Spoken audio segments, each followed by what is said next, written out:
Subhanallah, begitu dunia ini kecil. Kita bisa terus bertemu dengan keluarga dan kita terus bisa melanjutkan perjuangan. Dan saya harap mari kita sama-sama memperjuangkan yang terbaik untuk negeri kita Indonesia. Karena mohon maaf, yang kita besok bawa pulang ada dua hal. Ketika kita mati, yang kita bisa bawa hanya amal saleh. Yang kedua, ketika kita mati, yang tersisa di dalam dunia ini hanya nama baik kita. Tidak ada yang lain. Ketika tersebut nama kita, semua orang mau mendoakan. Semoga Allah ampuni, ya Allah. Luar biasa perjuangan orang itu.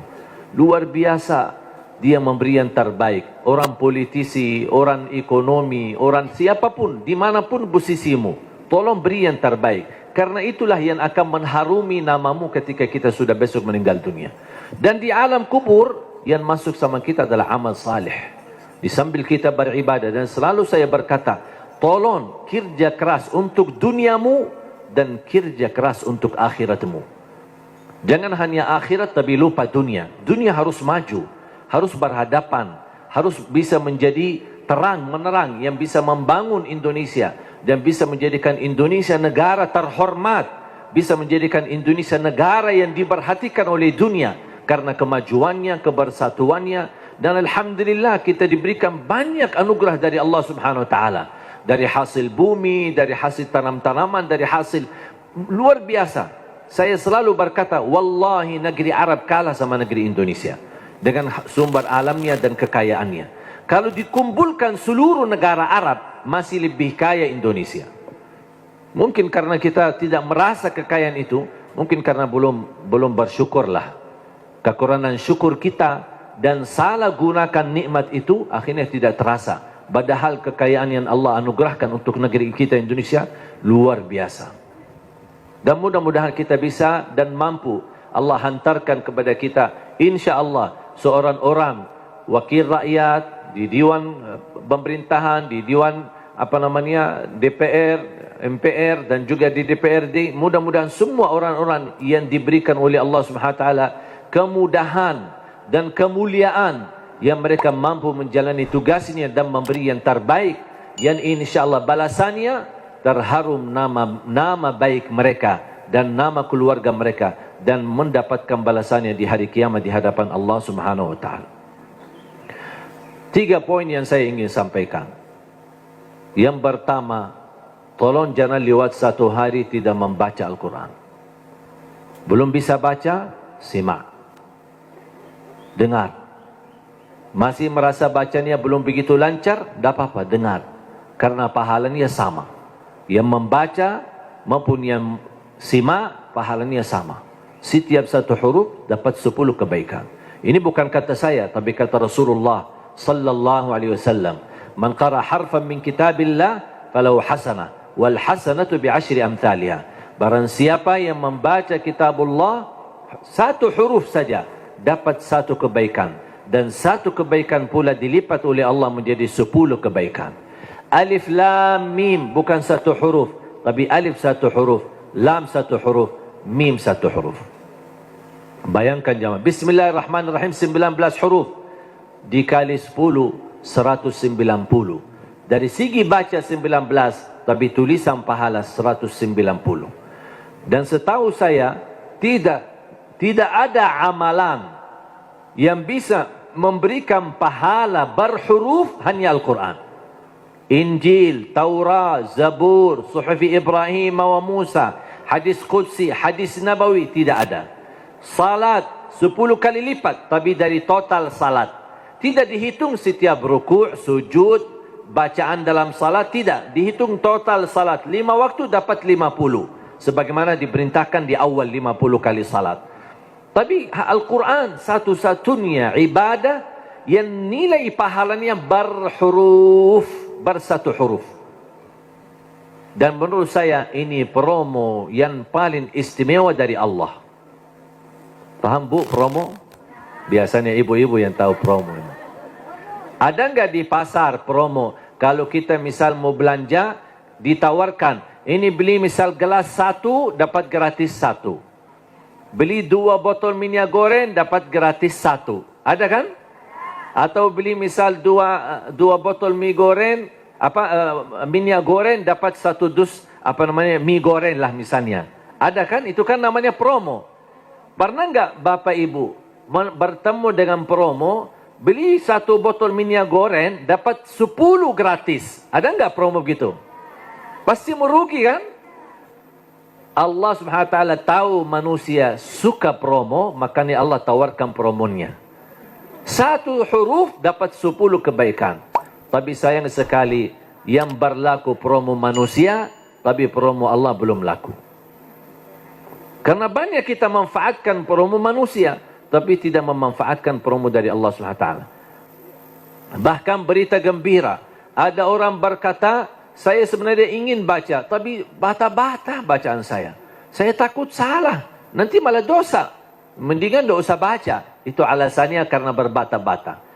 Ada berita gembira dari Rasulullah SAW. Rasulullah bersabda, "Walladhi yaqra'ul Qur'ana wa yatata'ta'u fihi wa huwa 'alaihi syaq lahu ajran." Barang siapa yang membaca Al-Quran, kemudian dia berbata-bata. Terima kasih ya Rasulullah. 1400 tahun yang lalu, nampaknya Rasulullah umatnya bakal banyak berbata-bata. Makanya sudah diberi solusi dari kemarin. 1400 tahun yang lalu. Barang siapa yang membaca Al-Quran, kemudian dia berbata-bata, sambil berat, susah, sulit untuk membaca Al-Quran, tapi tetap dia mempertahankan dan terus dia melanjutkan sesuai kemampuannya, kata Rasulullah, falahu ajran, akan Allah berikan 2 kali pahala. Selain setiap 1 huruf 10 kali lipat, dia dapat 2 kali pahala. 1, karena dia mau membaca Al-Quran. Yang kedua, kesulitan yang dia hadapi, berbata-bata sambil berat, Allah hargai perjuangan itu, Allah berikan pahala. Berarti Bapak Ibu yang bersama Al-Quran, tidak ada yang merugi. Bahkan ada yang bertanya, boleh enggak saya baca Al-Quran, tapi saya tidak baca terjemahannya? Saya jawab, boleh. Ada orang tanya lagi, boleh enggak saya baca Al-Quran sampai khatam, tapi mohon maaf, saya tidak faham sama sekali? Saya jawab, boleh. Kenapa? Karena target baca Al-Quran kita ada 4. Ada 4 target. Pertama, baca walaupun tidak faham. Tetap dapat setiap 1 huruf 10 kebaikan. Itu namanya standar. Walaupun tidak faham sama sekali. Karena Rasul menjanjikan pahala setiap 1 huruf 10 kebaikan tidak dikaitkan dengan faham. Target kedua, baca dan faham. Berarti ada upaya untuk memahaminya. Itu lagi lebih besar lagi pahalanya. Yang ketiga, baca, faham dan menhayati. Lebih lagi dahsyat pahalanya. Ada lagi yang keempat, baca, faham, hayati dan menamalkan. Kalau tidak bisa semuanya, jangan tinggalkan semuanya. Jangan gara-gara tidak bisa menamalkan malah tinggalkan baca. Tidak bisa faham malah tinggalkan baca. Tidak bisa menhayati malah tinggalkan baca. Standar baca. Tetap mendapatkan setiap 1 huruf 10 kebaikan. Jelas? Yang kedua, usahakan jangan tinggalkan ayat kursi setiap habis salat. Semua hafal ayat kursi kan? Sering dibacakan habis salat? Atau kadang-kadang tertinggal? Selalu. Ibu-ibu bilang selalu. Pahalanya apa? Pahalanya apa? Kemarin saya tanya sama ibu-ibu, selalu, terus pahalanya enggak? Dia tahu amalannya tapi belum tahu pahalanya. Saya kasih tahu pahalanya. Qala Rasulullah sallallahu alaihi wasallam di hadis yang sahih, "Man qara'a ayatal kursi dubura kulli salatin, laisa bainahu wa bainal jannati illa an yamut." Barang siapa yang membaca ayat kursi setiap habis salat, dijamin masuk surga, tidak ada sesuatu yang mampu menghalanginya. Allahu Akbar. Tak ada sesuatu yang mampu menghalanginya, jaminan masuk surga. Cuma baca satu. Saya ketika baca hadis yang sahih ini, saya berfikir, ya Allah, ini satu ayat aja jaminan masuk surga. Gimana 30 juz Al-Quran? Ini baru satu ayat. Gimana kalau orang rutin baca sampai khatam Al-Quran? Selain ayat kursi setiap habis salat, tolong usahakan tutupi harimu dengan baca surat Al-Mulk. Habis beraktivitas, sudah selesai kegiatan, sudah siap-siap mau tidur, tolong sempatkan. Suratul Mulk, kalau bisa sebelumnya boleh witir. Ada orang tanya, boleh enggak saya salat malam sebelum tidur? Saya jawab, boleh. Karena salat malam tidak harus tidur dulu. Banyak orang yang salah faham masalah itu. Ini kembali kemampuan. Coba kalau kita memaksakan setiap orang mau tahajud atau mau salat malam harus tidur dulu. Ada orang mungkin misal contoh, Pak Ketua Dewan. Aktivitas, rapat, meeting, pulang sudah malam. Kalau dia tidur malam, mungkin bisa jam 12, mungkin bisa jam 1. Belum tentu bisa tahajud. Ketiduran, udah baru dapat 3 jam, maksimal 4 jam, sudah subuh. Jadi, fisik manusia kan punya kemampuan, punya batas. Makanya selalu saya berkata, kalau ada bapak ibu yang biasa tahajud, tidur baru tahajud, tak apa-apa teruskan. Tapi kalau masih belum terbiasa, tolong amankan walaupun 2 rakaat. Amankan walaupun 2 rakaat. Niat salat malam, niat salat hajat, lihat sunnah taubat. Silahkan, apapun niatnya boleh. Habis salat 2 rakaat, tambah 1 rakaat witir boleh, atau 3 rakaat. Sekali salam witir, atau bisa 2 rakaat salam baru 1 rakaat. Terserah, mau 3 sekaligus, 1 kali tahiyat, atau bisa dipisahkan 2 baru 1. Baru habis itu tidur. Kenapa? Seandainya belum sempat bangun dan ketiduran sampai subuh, sudah tertulis namamu ahli tahajud. Sudah tunaikan salat, apalagi witir. Minimal, saya selalu tekankan, minimal jaga witir. Dan mohon maaf, ini bukan wasiat saya, tapi Rasulullah. Tidak ada yang dari saya. Dari saku saya tidak ada. Semua dari Rasulullah SAW. Apa kata Rasulullah kepada Abu Hurairah? Abu Hurairah berkata, Rasulullah menwasiat awsani khalili wa an utira qabla an anam. Rasulullah menwasiatkan aku jaga witir sebelum tidur. Kata Rasulullah kepada Abu Hurairah. Bahkan Umar bin Khattab ketika ditanya, kenapa suka witir sebelum tidur? Kata beliau, saya takut tidur dan meninggal dunia dalam keadaan tidur belum witir. Makanya amankan witirmu. Inna Allah witir, yuhibbul witir, fa'autiru. Allah maha witir, Allah cinta witir. Jagalah witir. Dan salah satu sunnah yang Rasul tidak pernah tinggalkan adalah sunnah witir. Tidak pernah tinggalkan, sehat, sakit, musafir, dimanapun berada. Selalu jaga witir. Dan sunnah yang kedua, sunnah subuh. Sesudah azan, sebelum salat wajib, ada sunnahnya. Bahkan di menurut mazhab Abi Hanifah, sunnah subuh itu dianggap wajib. Selain Abu Hanifah dianggap sunnah. Memang dia sunnah, tetapi hampir sunnah, tapi martabatnya seperti martabat wajib. Karena sunnah subuh, pahalanya lebih besar daripada dunia dan seisinya. Saya berkata, subhanallah, ini baru pahala sunnahnya. Kira-kira gimana yang wajibnya salat subuh? Habis sudah laksanakan witir, mau tidur, tolong bacakan suratul Mulk. Belum lancar bacaanmu, setelkan. Dari HP boleh, atau CD murattal, suratul Mulk, atau dari YouTube. Sudah alhamdulillah puluhan bahkan ratusan ribu murattal.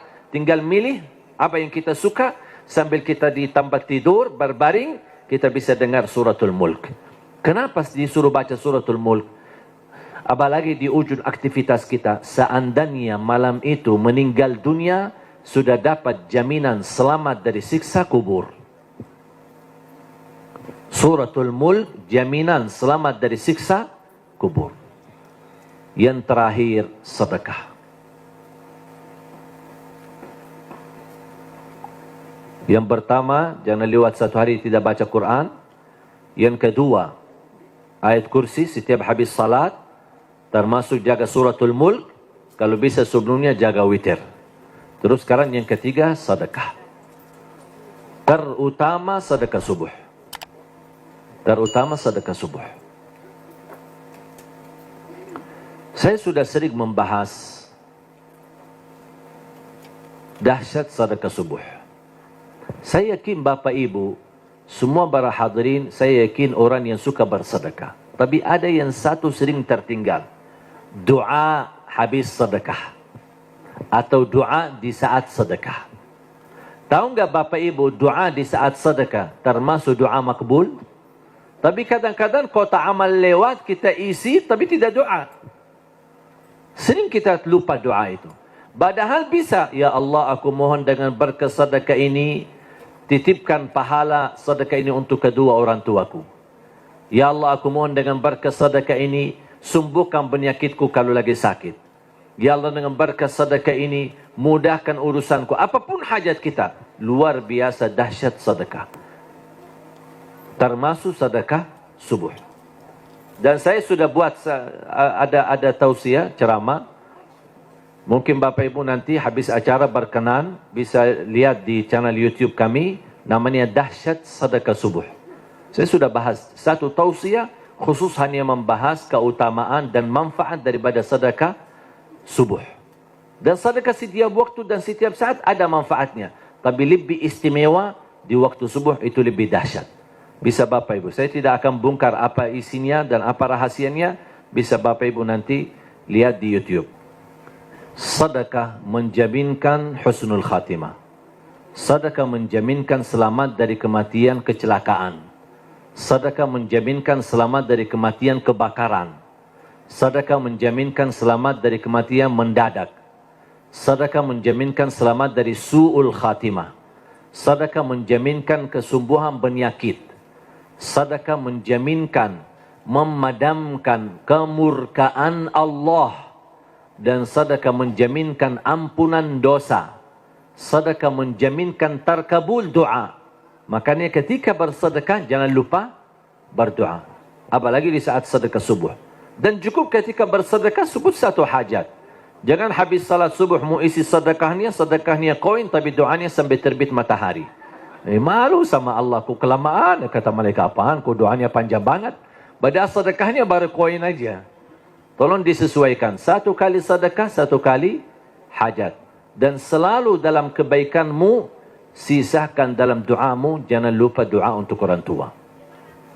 Saya sudah belajar, apapun yang saya amalkan, apapun amalannya, di ujung saya amalkan itu, saya selalu berdoa, ya Allah aku mohon titipkan pahala amalan ini untuk kedua orang tua. Saya selesai tausiah, pas pulang, ya Allah aku mohon titipkan pahala tausiah ini untuk kedua orang tua. Habis ngaji, ya Allah aku mohon titipkan pahala ngaji saya untuk kedua orang tuaku. Habis salat, ya Allah aku mohon titipkan pahala salatku untuk... Apapun amalannya, apapun, saya sudah belajar menjadi salah satu upaya berbakti baik sama orang tuanya. Karena berbakti baik sama orang tuanya, walaupun mereka sudah meninggal atau di posisi yang jauh, tidak bisa bertemu setiap waktu dan setiap saat, melalui doa, insya Allah terhitung sebagai berbakti baik. Ada seorang bertanya, kalau orang tua saya sudah tidak ada atau sudah meninggal gimana? Apakah saya masih punya kesempatan berbakti baik? Saya menjawab, masih punya kesempatan. Ada dua amalan, sedekah dan doa, bisa menjadi bermanfaat untuk orang tua kita.